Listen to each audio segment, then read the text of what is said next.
자, 20대 대통령 선거가 국민의힘 윤석열 당선인의 승리로 끝났습니다. 예상했던 대로 울산은 총선에 이어서 대선에서도 보수가 이겼습니다. 오늘 기자회견에서는 이번 대선에서 나타난 울산의 표심을 분석해보고 또 앞으로 펼쳐질 정치 지형도의 변화 그리고 대선이 끝나자마자 시작되고 있는 지방선거와 관련해서 김영환 기자와 얘기해보겠습니다. 김 기자, 네. 선거 기간 고생 많았습니다. 감사합니다. 울산에서 윤석열 당선인의 득표율 얼마로 나왔죠? 네, 윤석열 당선인이 54.41%, 이재명 후보 40.79%로 윤석열 당선인이 13.62%포인트, 9만 9천여 표 차이로 승리를 거뒀습니다. 예, 5개 지역구 가운데 4개 지역에서 승리하고 1개 지역은 민주당 승리, 이 1개 지역이 이상은 의원이 있는 북구, 그렇죠?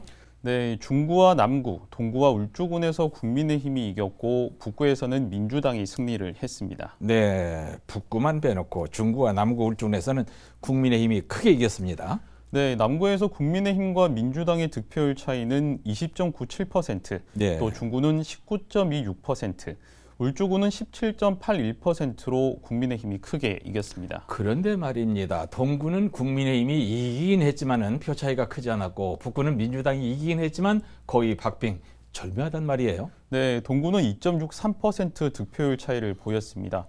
표로 따지면 2,559표로 국민의힘이 근소한 차이로 승리를 했습니다. 예. 북구의 경우에는 득표율이 0.07%, 표는 단 95표 차이로 민주당이 승리를 가져갔습니다. 예. 아무래도 이 동구와 북구가 진보 성향이 강한 도시다 보니까 이런 결과가 나온 것으로 분석되고 있습니다. 자, 그렇다면은 지난 대선과 비교할 필요가 있는데 울산의 민심이 지금 어떻게 변했다고 봅니까? 네, 지난 대선에서는 민주당에서 문재인 대통령, 또 국민의힘에서는 홍준표 후보, 국민의당 안철수 후보, 바른정당 유승민 후보 등이 나왔었는데요. 네. 당시 민주당은 울산에서 28만 2,800여 표를 얻었고 이번 대선에서는 29만 7천여 표를 얻어서 지난 대선보다는 14,000표 정도 많아졌습니다.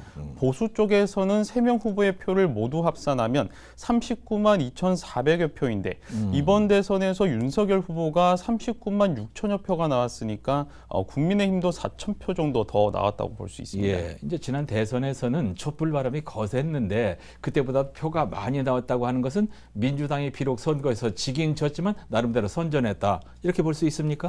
네, 물론 울산의 민주당이 선전한 것은 사실입니다.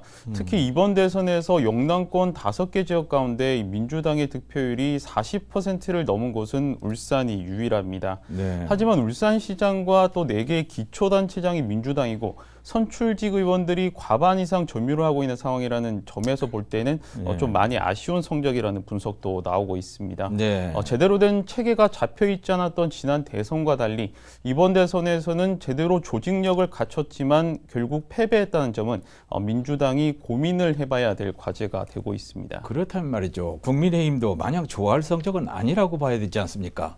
지난 총선에 이어 대선에도 승리하면서 울산이 보수 성향이 강한 도시라는 점이 재확인된 것은 맞습니다. 네. 하지만 초박빙 지역이었던 이 동구와 북구의 민심을 어떻게 가져와야 하는지는 남은 숙제가 됐습니다. 예, 숙제도 많고 얘기거리도 많습니다. 울산 지역 각 여야 각 진영에서 이번 대선 결과를 놓고 입장을 냈는데 뭐라고 냈어요? 네, 먼저 승리했던 국민의힘에서는 무너진 공정과 상식을 바로 세우고 대한민국을 미래로 이끌어달라는 시민들의 열망이 투표에 반영됐다고 밝혔습니다. 예. 더불어민주당은 부족함에 대한 질책을 겸허하게 수용한다며 더 혁신하고 헌신하는 계기로 삼겠다는 입장을 발표했습니다. 자, 이제 대선이 끝났고 또 한 번의 대결이 남아있죠. 그 대결 지방선거 얘기해보죠. 대선이 끝나자마자 기다렸다는 듯이 바로 지방선거 출마자들이 현수막 내걸더라고요. 예상했던 일이고요. 네, 대선 기간에는 지방선거 활동 금지령이 내려졌었고 대선이 끝나자마자 지방선거 주자들이 대거 수면 위로 나오고 있습니다. 네. 국민의힘에서는 지난 10일 정가변 전 국회부의장이 울산시장 선거 출마를 선언했습니다. 예. 예비후보 등록도 완료를 했고요. 그랬습니다. 가장 먼저 출마를 선언했던 김두겸 전 남구청장도 같은 날에 예비후보로 등록을 했습니다. 허은욱 전 울산시 행정부시장도 출마 선언을 할 예정이었는데 다음 주로 연기를 했습니다. 네. 그래서 다음 주에는 허은욱 전 부시장과 현역인 서범수 이채익 국회의원 그리고 박맹우 전 국회의원도 울산시장 도전 입장을 공식적으로 밝힐 예정입니다. 네. 서동욱 남구청장 말입니다. 여러 가지로 이리저리 재더니 결국은 접었네요. 네, 현직 구청장이 이 시장에 도전하려면 지난 3일까지 사직을 했어야 했는데 하지 않았고요. 네. SNS를 통해서 이 남구청장직을 계속 유지하겠다는 입장을 밝힌 바가 있습니다. 네. 자, 그리고 이제 민주당에서는 송철호 시장의 재선 도전 뭐 확실한 거죠? 네, 그렇습니다. 송철호 시장은 다음 달쯤 시장 재선 도전을 공식적으로 밝힐 예정입니다. 네. 민주당에서는 장윤호 시의원이 시장 출마 선언을 한 상태고요. 예. 김영문 동서발전 사장의 이름도 거론되고 있습니다. 예, 이름만 계속 나오고. 자, 이제 예비후보 등록이 계속될 텐데 현재까지 몇 명이 등록을 했습니까? 네, 울산시장 선거는 국민의힘에서 김두겸, 정가빈 등 2명이 등록을 했고요. 중구청장은 국민의힘에서 정창화, 문병원 등 2명이 등록을 했습니다. 예. 동구청장은 국민의힘 강대길, 홍유준, 국민의당 손사모, 진보당 김종훈 등 4명이 등록을 완료했고 북구청장은 국민의힘에서 강석구, 정의당 김진영 등 2명이 예비후보로 등록한 상태입니다. 예. 그리고 광역의원으로는 6명, 또 기초의원 8명 등 현재까지 모두 울산에서 24명이 선관위에 예비후보 등록을 마쳤습니다. 예, 굉장히 많습니다. 자, 이제 대선은 끝났고 이제는 지방선거로 갑니다. 월요일에는 김기현 국민의힘 원내대표와 좀 다른 각도에서 지방선거 얘기를 좀 들어보려고 합니다. 김혜환 기자 수고했습니다.